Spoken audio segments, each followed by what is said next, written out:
Good evening, ladies and gentlemen. I'm delighted to introduce Dr. Manrutt to all of you today. Manrutt is my friend from this school, from the University. And he went to the UK like 19 years ago. And he's living right now in the UK. He's teaching in London College of Fashion. He will kind of tell you more by himself.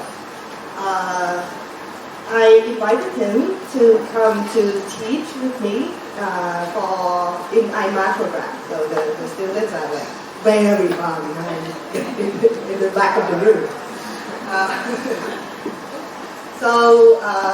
Well, to make the story short, I will introduce you to Dr. Manrutt. And the lecture is Life in Full Colors.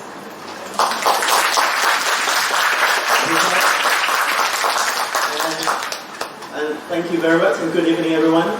Welcome to Faculty of Architecture, Chulalongkorn University. And thank you for for inviting me back to this building where it all began 24 years ago. And it was so lovely to see all my teachers and some of the senior students. I was her juniors, so it's nice to see everyone. It's I feel like a homecoming. And may I ask who's the students here? Please raise your hands if you are current students here. Amazing. Teachers? Amazing. Friends and relatives? So first of all, welcome. My life has three sides. So I'm currently a lecturer at London College of Fashion, University of the Arts, London, and that's my academic side.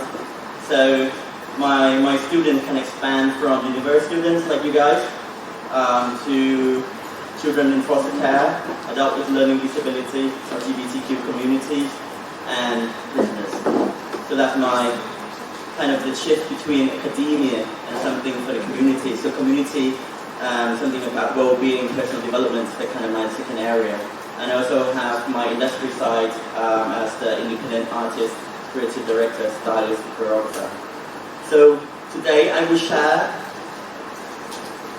a bit of my life, of how I became, or I found myself. I will share about from where I was in this building to where I am now, and maybe share a little bit more about, I don't know where, what future holds for all of us. So, and I just want to say that I am not an expert. Let's not consider me as an expert, but I am a work in progress artist. So I have a rise, I have a fall, and everyone has your own story. So I just tell my story, and I hope that if anything you can resonate with, feel free to share back with me. Because I think life has a meaning, and we have to find that meaning, and we share that meaning. So I will come back to this about find our voice, and then find a way to speak out that voice.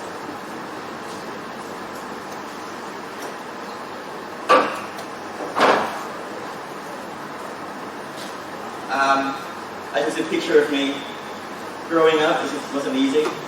There are lots of, looking back, there are lots of traumas here and there from what's going on at home, what's going on at school.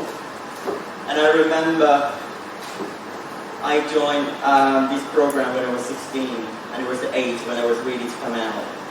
And at that time, it felt like I was too far ahead of the time.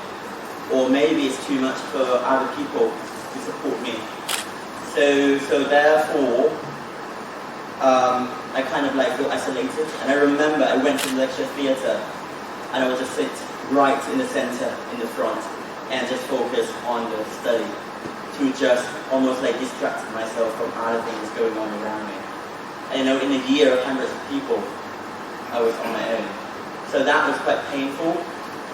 And but fashion has become my escapism. And I remember this is the first Vogue magazine that I bought at the airport This is American Vogue 1997. And now, looking back, know a little bit more about fashion media world. This is Don Galliano for Christian Dior house, shot by Peter Lindbergh, 1997. And I remember I bought this magazine and I couldn't stop sketching these wherever I go. I would brought my portfolio with me on the plane and start sketching non-stop. And then I remember, because of my identity, the first year, anyone on the first year here? No? You might remember, if not, that all boys have to play rugby. I didn't, and I refused to, but by refuse to play rugby, it started the separation started to emerge. So, to make a point, I was inspired by Crystal Queen of the Desert. Have anyone seen it with him? Amazing. So I was inspired by that, and by the time that I became a third-year student, I put on a show. And after the show, the most homophobic guy in the department came to me and he said, "That was such an amazing show." And that started to pave the path for a lot of people to slowly feel more comfortable in their own skin and start to come out. So after I finished my study here, I studied at Industrial Design Department. So I said, okay, I want to go abroad. I want to see more. And I want to almost like run away from gay scene in Bangkok. So I went to London and I tried to apply for St. Martin's because I love fashion. And then they said my portfolio is not enough, or enough focus into fashion. So I spent another year studying the foundation and I reapplied. And then they said no to my women's wear application, but they asked me to consider fashion print. At that time, I didn't know much about it. I said, I've done the textile, I don't want to do it again. So, but now looking back, it makes sense because I love prints and I love colour. But because of that, during the day, I went to Central St. Martin's. In the evening, I went to Pineapple Dance Studio. And the teacher there encouraged me to audition for full-time training. And at that year, Billy Elliot came out. And I cried in almost like every single scene. Anyone seen Billy Elliot or have heard of it? Inspiring? Yes. So that, my second life began. So I convinced my parents to support my degree in performing arts. And therefore my master's degree was in contemporary dance. And the biggest production I've done so far is Madame Butterfly at the British National Opera. And it's still on now. And I've been doing this for since 2006. And every time they come back, they're always invited to the cast, and the cast become family. And then I realized that by the time I was on stage, it meant I had to leave all my fashion behind. And that's when I continued with my PhD journey. My PhD journey has a little bit of pressure because it wasn't my choice. But my dad, my mom, my brother, my sister, they all got PhD, and I'm the last person. So it's like a family pressure. But looking back, I'm not regretting it. So that's why I started to combine both of my background in dance performance and fashion together. And I then started to collect the work. This is the work of Nick Knight from Show Studio on another magazine called Dynamic Blooms. I think it's spring/summer 2011. So I looked at the work like Ortega Veneta campaign. So I looked at a collaboration and combination between contemporary dance, performance, and fashion. So then I start to map. So on this is like one chapter of my thesis. Please come in, please come in. So I start to map the genealogy of the development and connection between contemporary dance and fashion media. So there are a lot of historical kind of performers from 1920s, 1940s. Martha Graham Lamentation, that she used jersey knitted tube as a way to stretch and represent almost like she stretched her second skin. And that inspired the shoot where Nicola Massa doing another dance move that stretched jersey fabrics in the same vein. So I start to map these connections and say like, there's a link back to fashion, link back to performance, not just only fashion, just producing on its own. And so I start to look at some of the visual analysis. So I start to look at the relationship between the moving fabrics and also the moving bodies, because there's a close relation to one another. And with my knowledge in both disciplines, I start to map this. And the fascinating thing is that I was a practitioner. I want to go into the industry. So therefore, to come to PhD level, I don't know much about theory. So my process has been encouraged by my supervisor to do a rigorous process.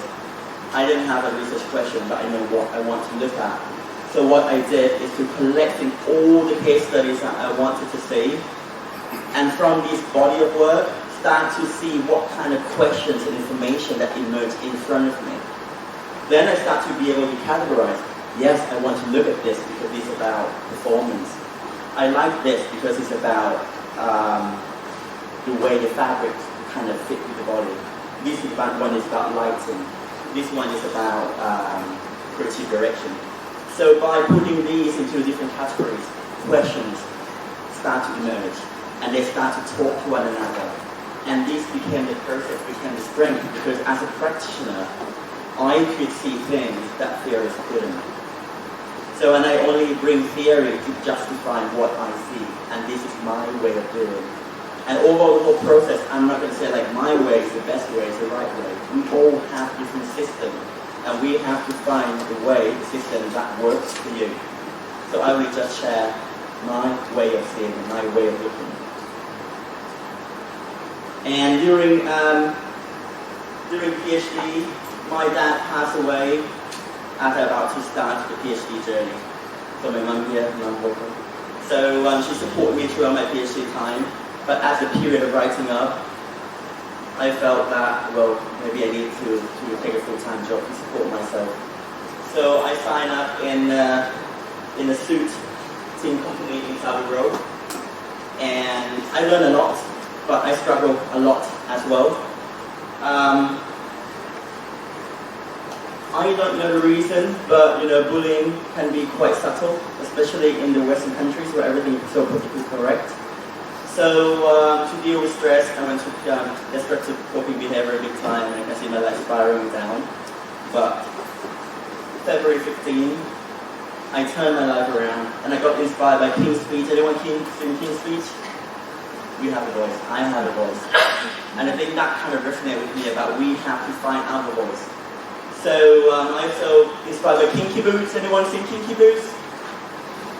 So Kinky Boots is based on real life story, and it's based in Northampton in the UK, and it's about a shoes factory that this guy inherited from his dad. But he has no interest in shoes business, so he wants to sell it. But so many generations kind of work in this factory, and one day he got mocked on the street. Lola came to rescue him. And Lola is a transvestite. And she pointed out to him that there's a niche, there's a gap in the market to make strong enough boots for trans. And then their friendship developed. And towards the end of the film, the shoes became popular that went to Milan Fashion Week. But he found himself felt embarrassed hanging out with Lola because Lola is not a woman. So he said hurtful things to her, so he had to showcase the boots in his suit by himself.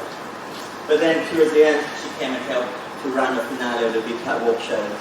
And because he left the voice note to Lola and apologized, and he said, "You are more of a man than who he is." And that's why I put it out there and say, like, because I wear a dress, I wear a colorful outfit, I wear things that represent who I am, it doesn't mean I'm much less of a man than this template that I will create. So I start dressing up, and this picture changed everything. This is taken at Vivienne Westwood store in Conduit Street.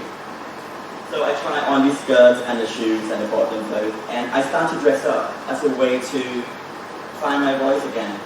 And I use New York Fashion Week as inspiration. Let's say I'm going to dress for the New York Fashion Week every day.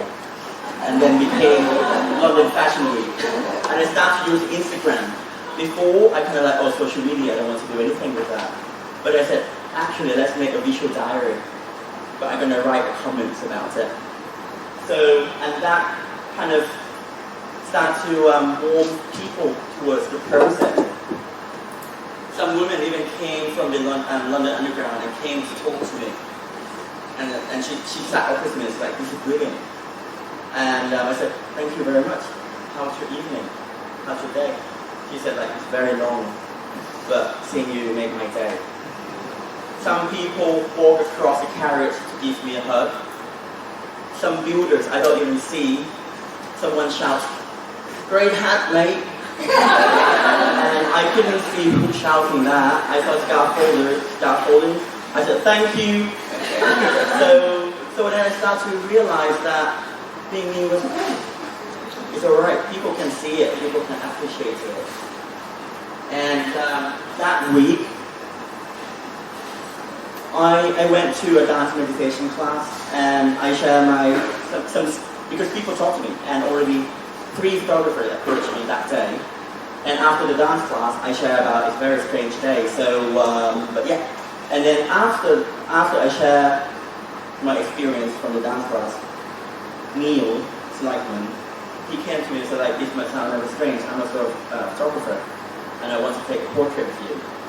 And then when I met him at the studio, he shared a story that he's a lawyer, but he found his passion, and he's now teaching mindfulness and meditation to the corporate world.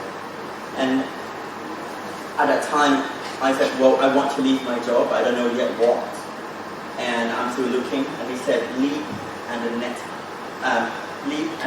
will follow. I never heard that phrase before. And then the same week, on Friday, because I met him on Monday.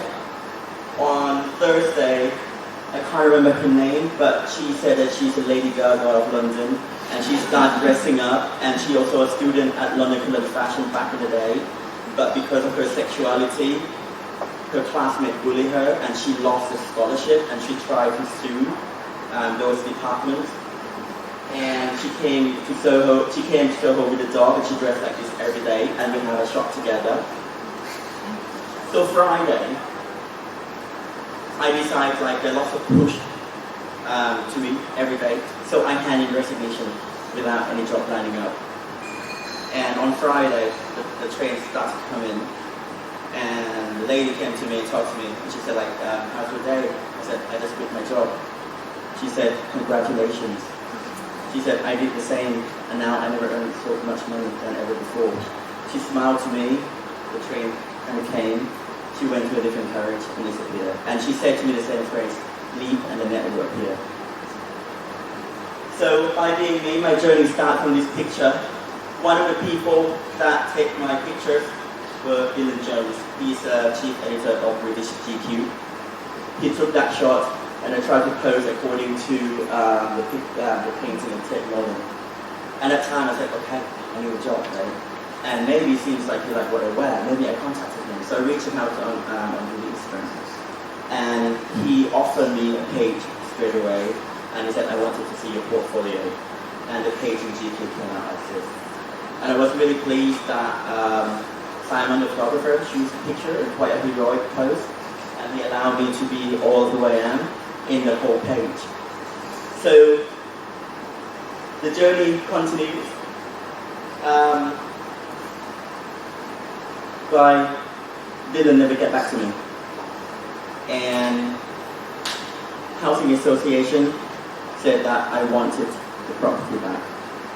So I fought myself in court, and I lost the case. I'm still paying their lawyer fee now. So I faced 28 days eviction. And but on the day when one thing that inspired me to quit my job, because we all know Alexander McQueen. Anyone seen his exhibition at the V&A or a version of it somewhere? So the last collection that he designed what called Plato Atlantis. Do you remember the Armadillo shoes that Lady Gaga wore in the music video? So he imagined that the world would flood by water, and it's a combination, a version of women and fish kind of mutant. And that's the last room of the exhibition. And as I was about to exit, I saw this quote: "There's no way back for me now. I'm going to take you on a journey you never dreamed were possible." I was tearful by reading this at that time because I felt like he spoke to me. I still got an opportunity to turn things around, and therefore I want to continue his legacy and to create a visual images, fashion media that no one would ever dream were possible. These are the first sets of photographs that I captured, and at that time I felt like, how my color kind of being imprisoned by the world of Savvy Row, stifled by it. And this one I call it outer beauty, something so painful, something to disguise the identity, but has a meaning, or a struggle, or a person that wants to find home. This created about September. I quit my job in June, and this created something around September time, and I'm highly inspired by Buddhism practice. And a lot of mural painting will be Buddha Siddhartha prints kind of meditate underneath the Bodhi tree where the Mara tried to break his pilgrimage, where that's how it's set. So I stay still and be myself in my fountain of actually this is like Hawaiian skirts from the charity shop that I turn it upside down. You're talking about put over a hat. But it's like a fountain of thought and colors where other men who wearing grey sartorial kind of attire try to break my pilgrimage, but I stay still and being me. So the first summer I launched my own exhibition, solo exhibition. But again, I have no money. I can only afford to print. I can't afford the frame and the mountain budget. So I borrow my friend's shop in a little alleyway of Brick Lane. It's a little kind of independent kind of street. And I just clip the photos with the hard paper and then clip it at the back of the denim jacket and gilet. And I'm really pleased with it. So it was like it's a print onto the denim. Again, the road to fashion industry is not one linear narrative with rose petal. My work being copied by Nick Knight, one of those top photographers. You remember the dynamic blooms I show you? That's him, and this is his Instagram story. And I realized that because I sent my upcoming editorial package to another magazine hoping for internship opportunity. Then this happened. Then I found out that they look at my picture, look at my Instagram, see who I tag, and then contact my balloon artist to make that balloon outfit for his shoot.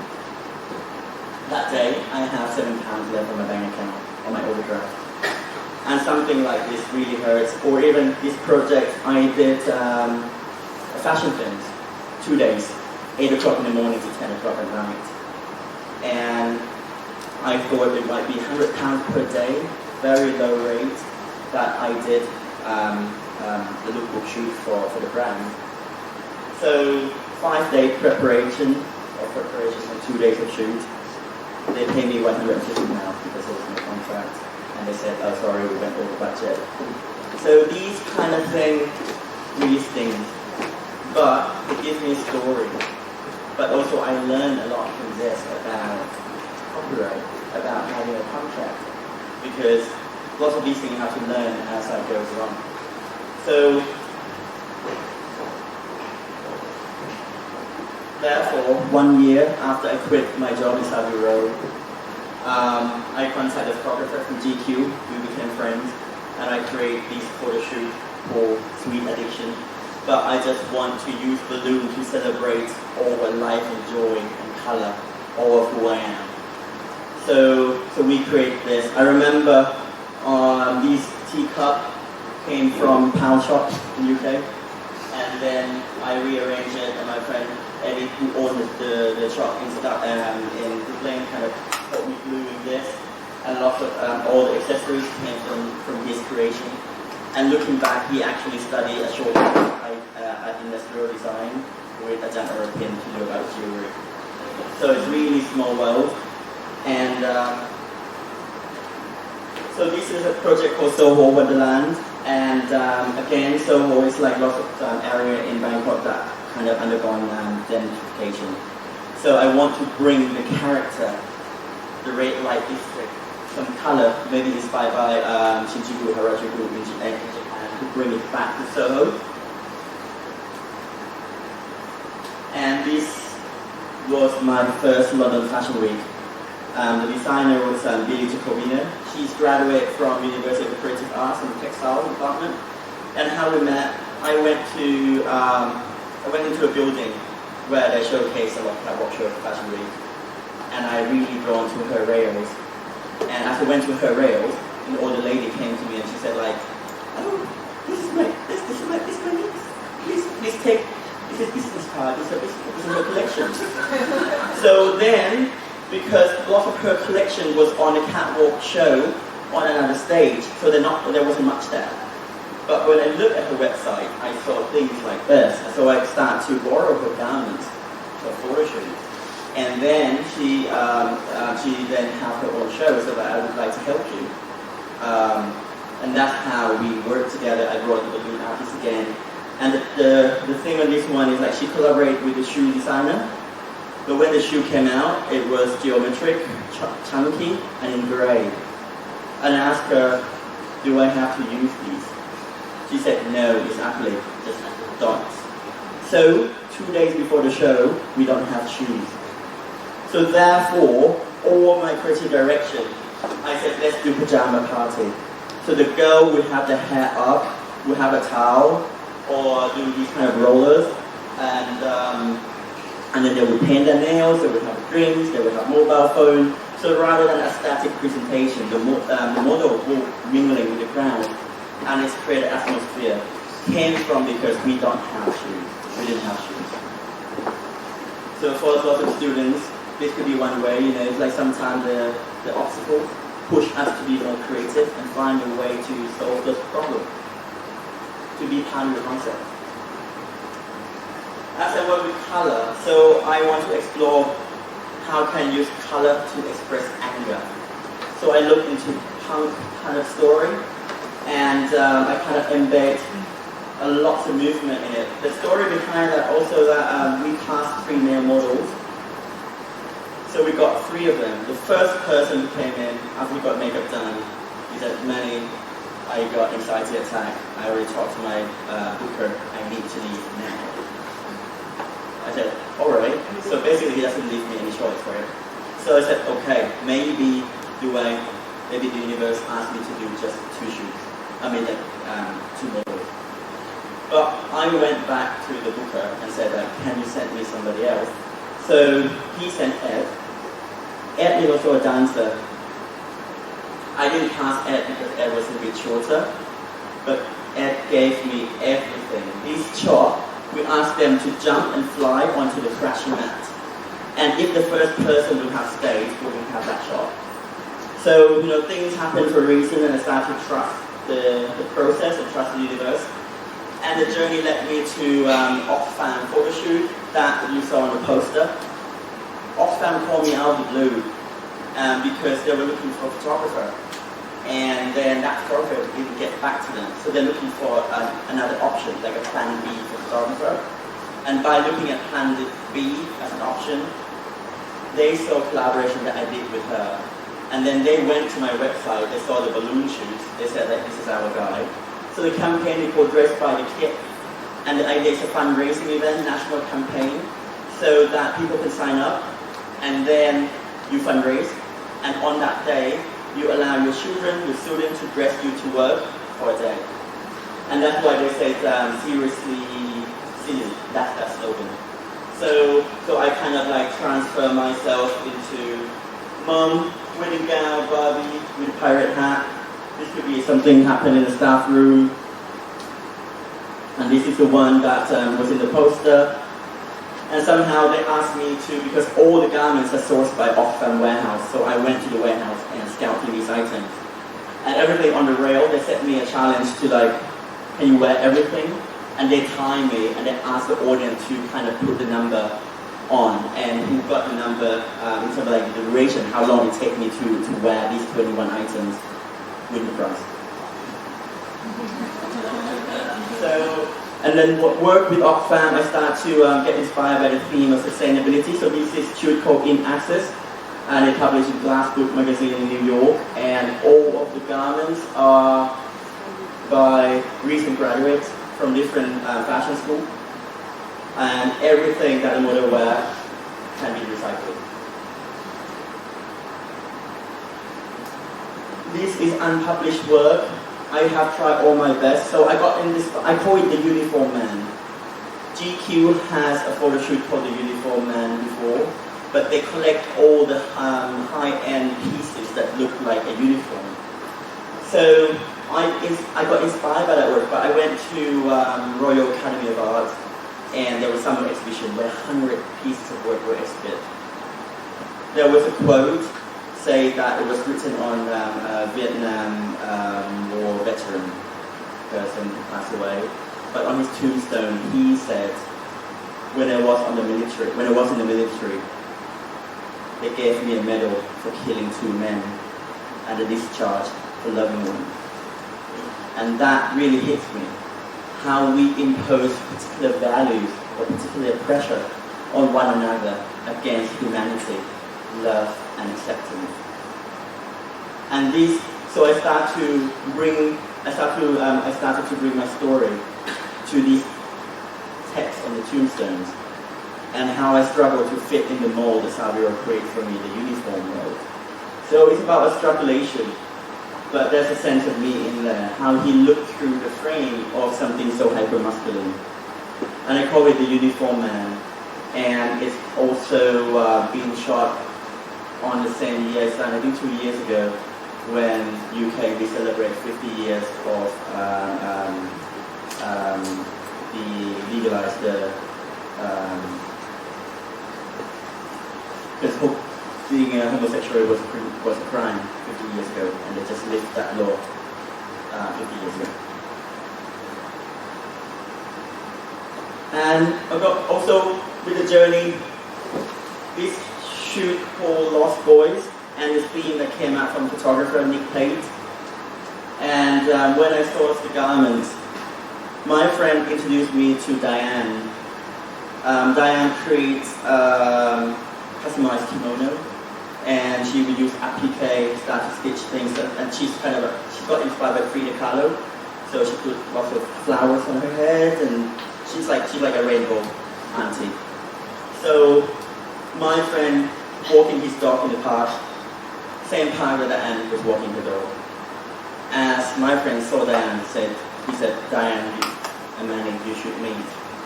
So I came to see her, and the day before, well, Diane has two daughters. The first daughter, she's kind of highly autistic, but she's a singer-songwriter, and she's also an artist. She married 2 years ago, and they both went to Cambodia for honeymoon, and they both successfully committed suicide. But her daughter made sure that, please make sure that mum got this USB in the diary. So before I met Diane, she had a panic attack. She said I couldn't do any work. So to deal with grief beforehand, she knit. But that day before she couldn't do anything, she went to her studio and started grabbing all the fabrics and started to stitch. And everything became black and white, and it looked so much like the work of Jean-Claude Gaultier. For example, this is Diane's top that she created. So I went to Diane and said, like, this is amazing, can I borrow it? And she said, this collection has not finished yet, and it has this barrel of my late daughter energy.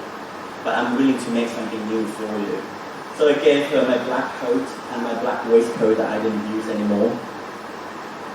So I gave her the theme is Lost and Light, and the color scheme is black, white, and gold. Can you make something for me? She went to her late daughter's sketchbook and started to lift some of those drawings. and put it onto the garment. She also composed, then she started to add the ray of gold light that came out from the heart, and she composed a haiku Japanese poem on top of the garment. So sometimes, a journey of a stylist, we just don't just go and collect garments, but I feel like it's like we touch each other's lives and bring their life into the work and tell the story. So with all that happened to me, I start to share my story on the underground basement of Soho once a month. They have particular theme, different groups. So by sharing my story, there was someone in the audience, and he invited me for a TED Talk in UK, and the theme was resilience. So that started to really inspire me to continue to share my story. And because I went through eviction, the flat that I have found, I really get along well with the landlord and his friends. And the first winter, they have a murder mystery party. Murder mystery is quite a common kind of in-house entertainment in the UK, where everyone take on the role and you have to find who is the murderer by following these scripts. And one of their friends couldn't make it, so I stepped in and I met Pete. We have similar background and I really connect with Pete. So Pete also had a friend who ran a summer school in Oxford, and he saw a Facebook post that his school needs someone to teach fashion. Can you do it?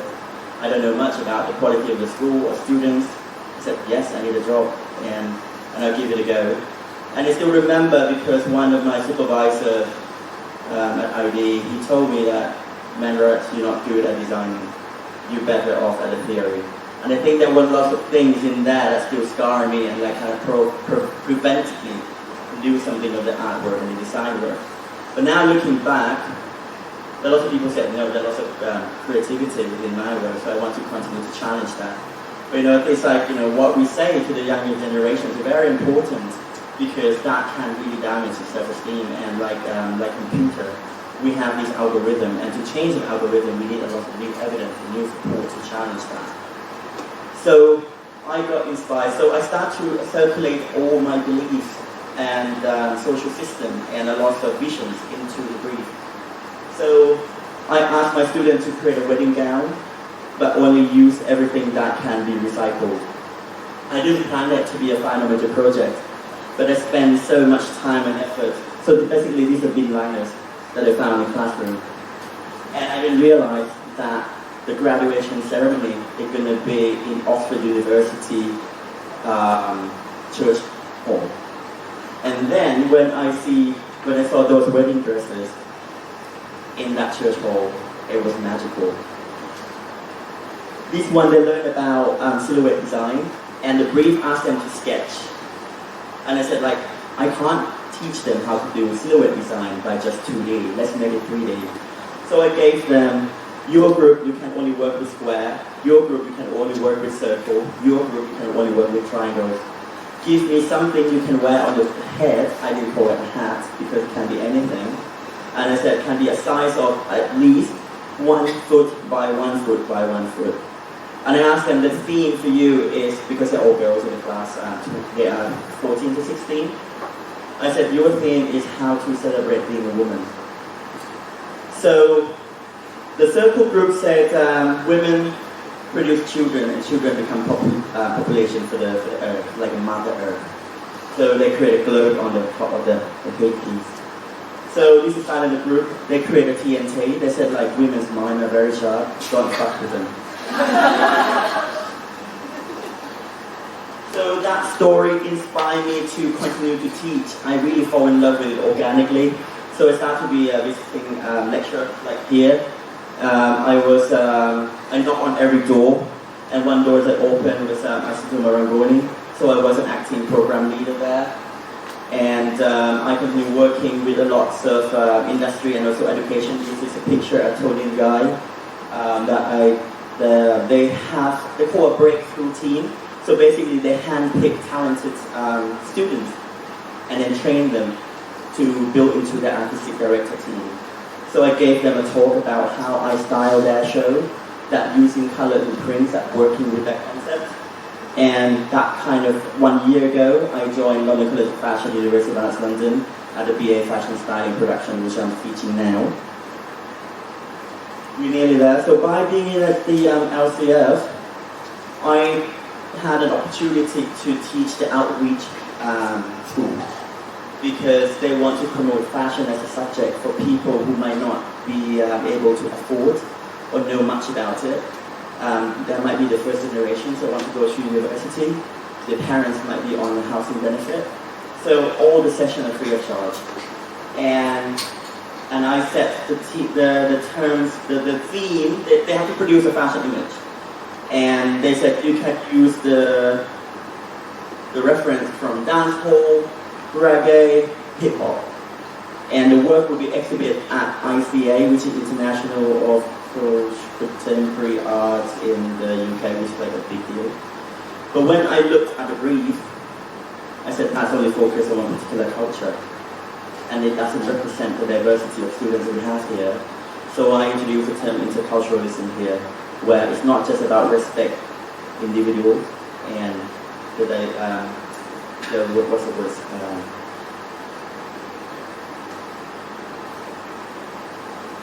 The word will come to me.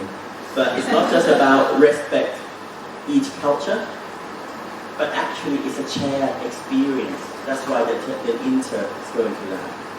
So it's about sharing experience, sharing how I would like to be treated. And when you treat me this way, it's really painful. I would prefer to do this. So therefore, our students create these combinations that promote interculturalism, that brought their own backgrounds into the work. And then we have a group of children under 16. So that's a 16 up. This is 16 and below. And they are in foster care. So I got the project, my project is inspired by John Lewis' window display, and I asked them to create a My Hero fashion project. I asked them to locate the hero who made positive impacts in their daily lives, and they can work together with their foster parents to create a portrait of these heroes onto a t-shirt. We got this is a portrait of her biological mom that she's still in touch with. This is Ronaldo. We got Harry Potter, and we got key characters in the video games. So it's up to their imagination. And I also got the opportunity to work with a brand called One by Me World. They are graduates from Royal College of Art, and their motto, their ethics is about sustainability. So they create a pattern on a piece of fabric that minimizes waste. And all the waste would go into the wormery to produce compost, to grow plants. So that is their cycle. And they also work with Tower Hamlet. And Tower Hamlet want to re-energize the council. So they have a lot of good projects. So they have the team that want to equip local people. This group with adult with learning disabilities, so they want to equip them with the fashion knowledge.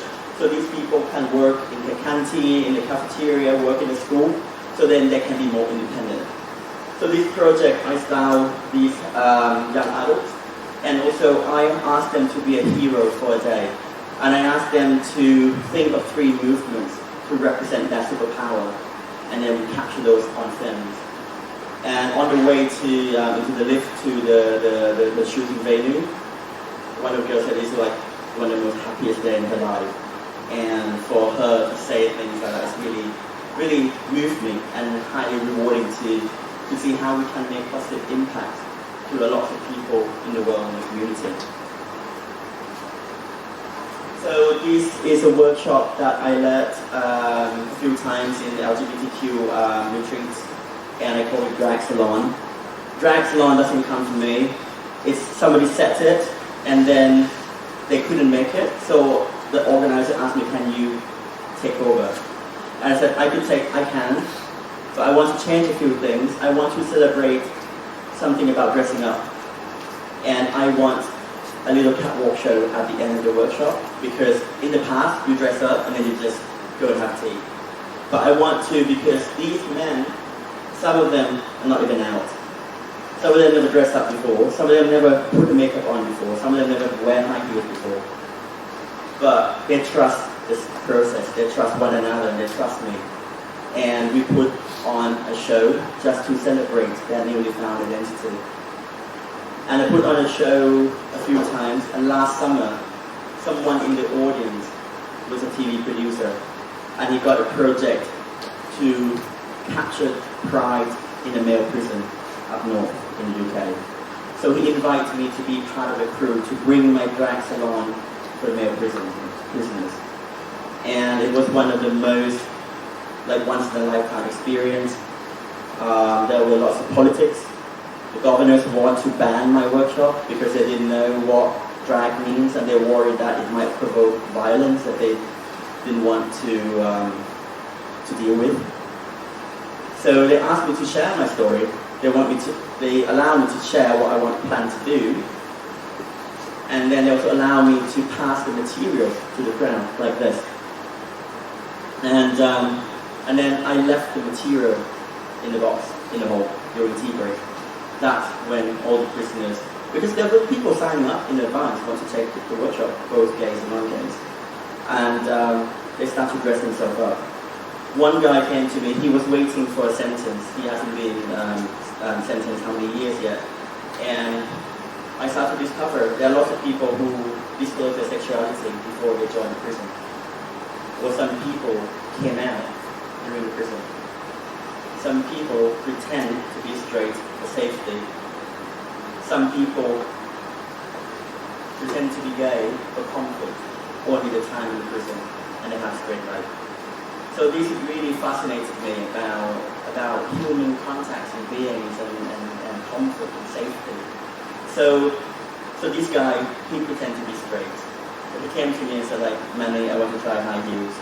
I said, size 9, 10, here you go. He said, I don't know how to wear it. I said, okay, have a seat, I'll wear it. I'll put it up for you. And he said, I don't know how to walk. I said, I'll teach you how to walk. Then he said, my friends need a star on his face, so I use a lipstick to draw stars. And he said, Manny, what I need now is nails. And I was moved by it because, this kind of came from him.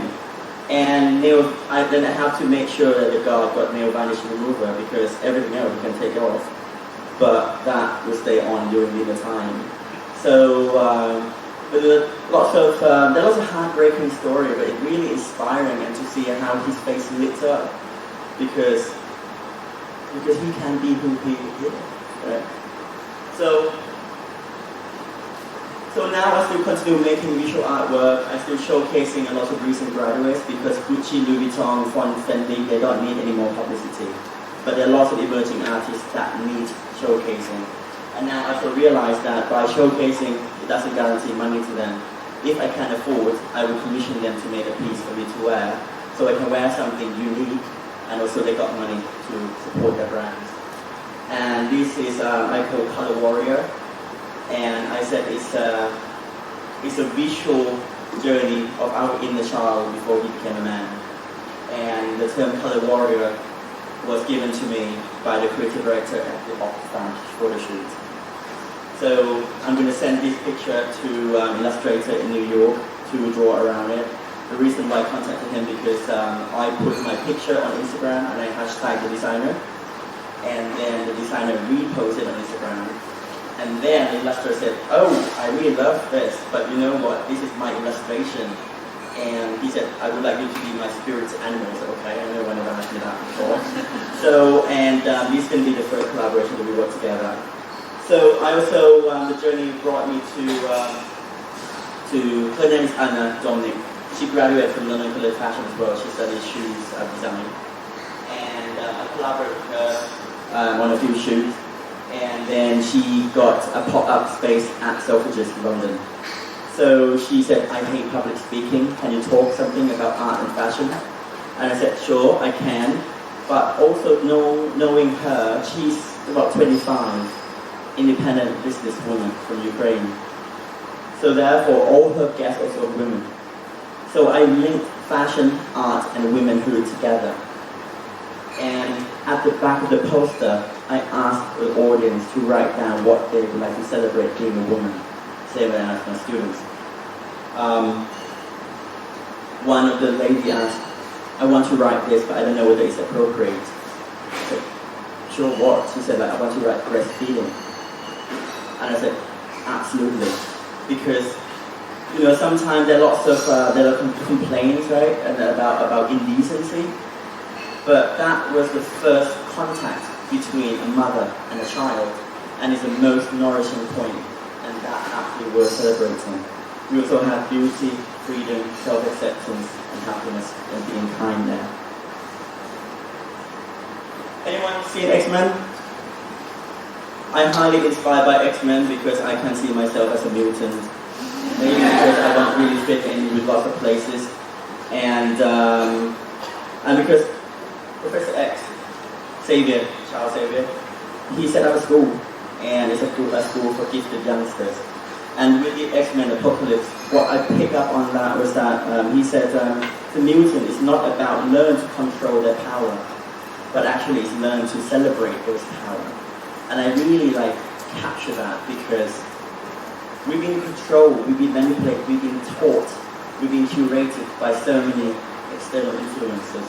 But actually it's about reaching in and see what we can offer to the world, and this is going to be our superpower. And I use the term superpower quite a lot, even though it's been using a lot in kind of like coaching nowadays. But I still go back to it about what is your superpower. And in the UK they also have a TV program called The Island, but with Bear Grylls. In the way that they're going to drop you, you can be a celebrity in a very empty island to survive for 1 month. They give you some tips, like, you know, find fresh water, making fire, and make a bed. And what really moved me, because Bear teach all the celebrity about the 3 things that make everyone survive, is because I see the island as trauma. It can be a fashion industry, can be education industry, can be any industry. But 3 things that make us alive is positivity, determination, and kindness. And that really moved me, particularly about being kind, because within the fashion industry there are lots of bitchiness and lots of poison in there, right? Vogue refused to pay, I pay you by credit. I said I cannot pay rent with my credit, this is your credit. So I think about being kind, how we treat one another, and being kind and being who I am brought me to meet these people. Greta, she's an icon, lives in Soho. She has push hair that's decorated with the name Greta in the front. This is Soho George, even though he came out, he goes buying bread, buying milk in his outfit. And this is a picture from Comic-Con. And this is my Max, he's a model that I met with the London Fashion Week shoot, but they paid me £150, but we got on really well. He's now studying second year at Central St. Martin's for fashion media promotion.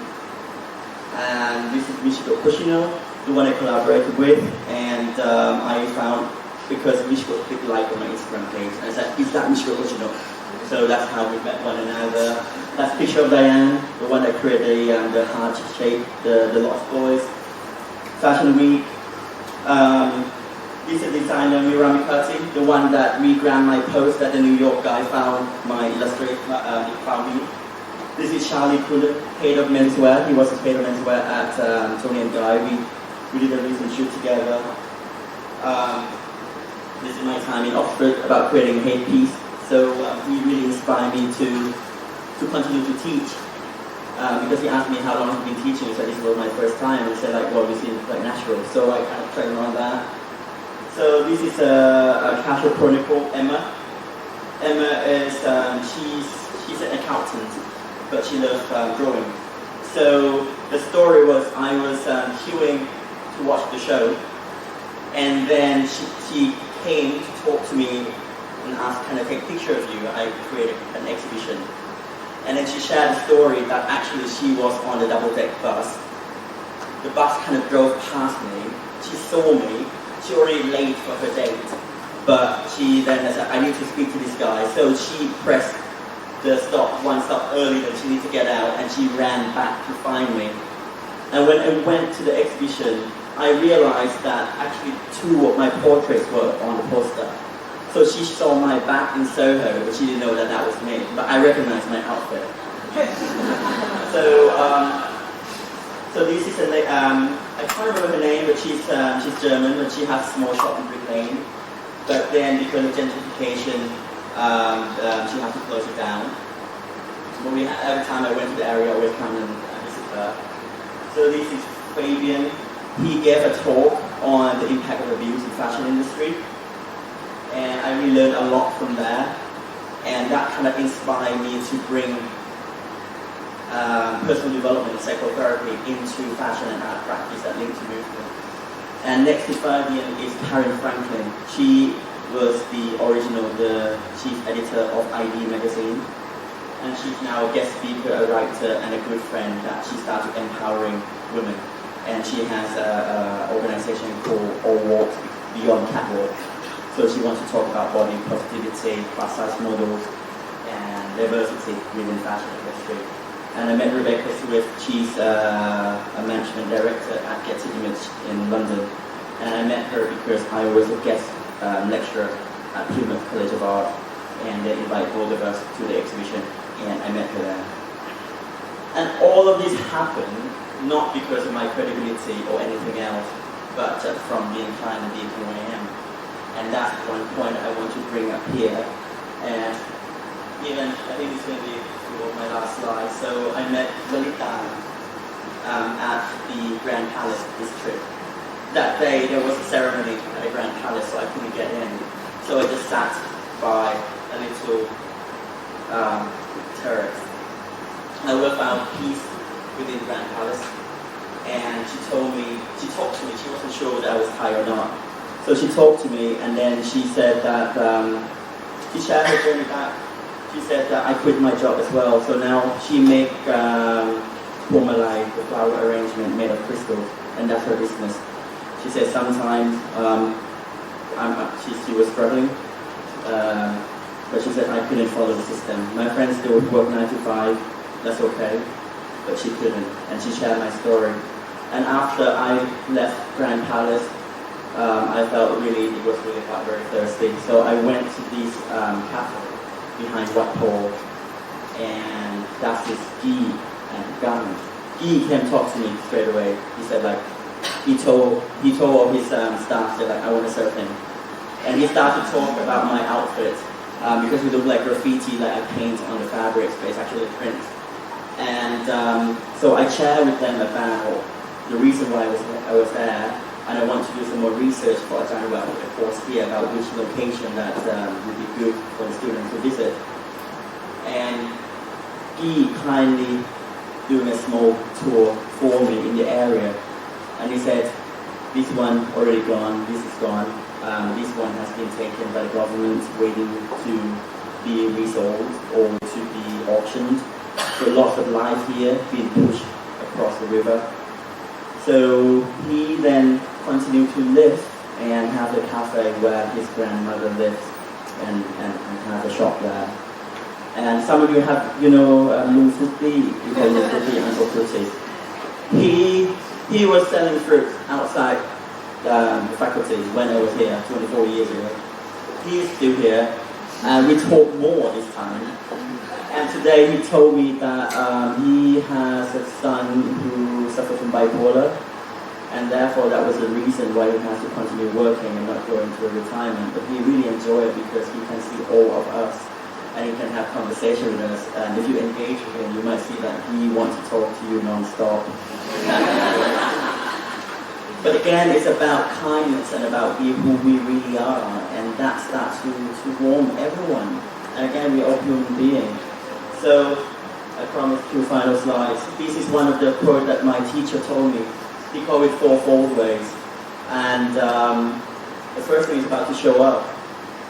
You guys show up. How many people sign up, right? And how many people make it through? Or how many people see the poster? We have, Atanwell told me that there was a year 11 student from Vietnam high school students. So, look at our website and wanted to come. But they have other classes they couldn't make it, but they called and apologized that they signed up but they couldn't. So it's about to show up and also to pay attention. It's about active listening, because without any judgment, how often we listen to particular stories like, no, that's a lie, or no, that's bullshit, no, that's actually privilege, right? So to pay attention. And also tell the truth. If it's uncomfortable, say, I don't like this because it's uncomfortable. Can you give me more? Can you give me less pressure? Just be honest. And final one is like, don't be attached to the outcome. Because by being attached to the outcome, it doesn't leave any room for improvement and error to happen. And failure is never a failure, it's a learning curve, right? So, four ways. Show up, pay attention, tell the truth, and don't be attached to the outcome. Final slide. When I left Saudi Road, I saw this quote on Instagram. When you are born in the world you don't fit in, maybe because you were born to create a new one. And that really touched me, and I want to leave you with that quote. And if you have any questions, feel free to ask. This is time, we still got time, and then we run over a little bit. But feel free to stay in touch. My website is there, you can see me and more of my world. My Instagram there, feel free to stay in touch there as well. And maybe this is a time to again come back to about finding your voice and find the courage and support to speak that voice. And also find a reason why the world needs to stop and listen to this story in your voice, right? Because there's so many images that we can digest per day. So why I need to create something? What is the message I want to say? And also join force. The system relies on certain people. Same, if we want to create an alternative system, we need a small force. People who see the same mission, share the same value, and build something together and be kind.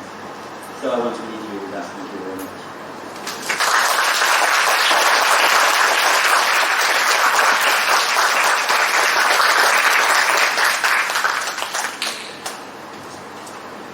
I'd like to talk to Manrutt. You have questions?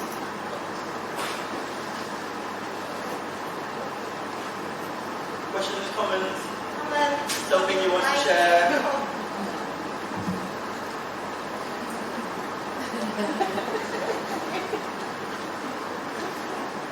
What's your next project? You have a project timing?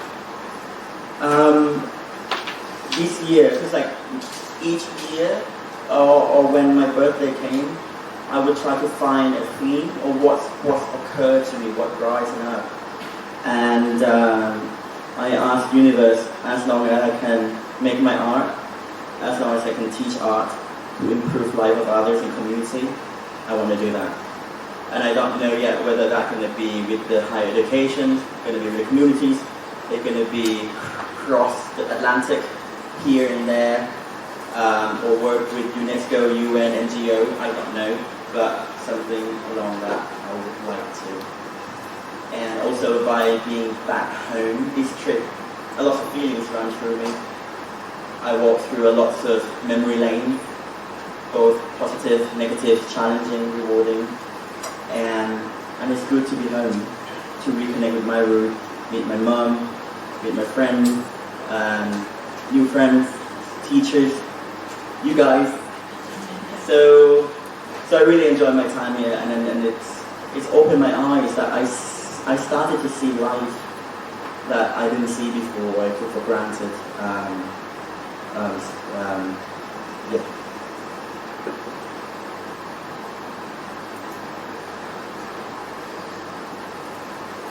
Don't be shy.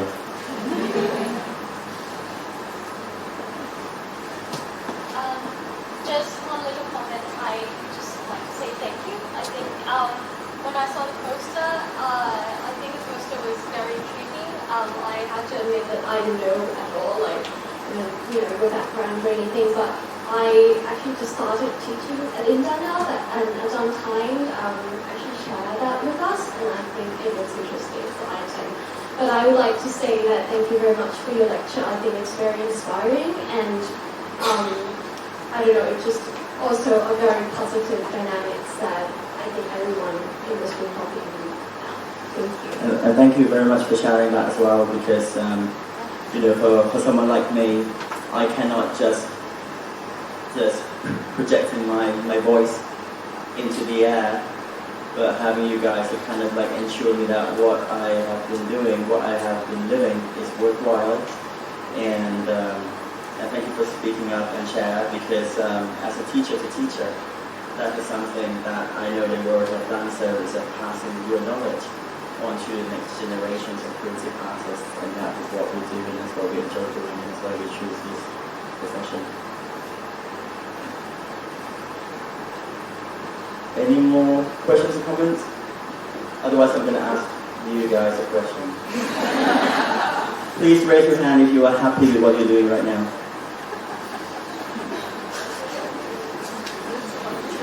That's okay. Raise your hand if you're struggling. That's okay. And raise your hands if you kind of know vaguely where you want to be or how to get there. And thank you for sharing with me, because sometimes with the profession it's harder to disclose the information, but I hope that you trust the space, and it's okay to feel all of that. And what I find is like it's always come back to reflect in our heart, because how I went through it, because I follow my heart, and the heart will always find its way. It might not be a linear route, and it's okay to struggle. It's okay to like, yes, I'm really happy with this. Or if I'm really struggling, maybe start to think about where do I want to be? What kind of support do I need to get? Who do I need to talk to? Or where do I need to kind of hang out? So I think it's okay to feel any of this in any stage, but always come back and reflect. So maybe we take this opportunity to close the evening. And I want to say thank you very much for the opportunity. I'm sure there are more snacks and drinks outside, like quite a lot in this room as well. Thank you so much.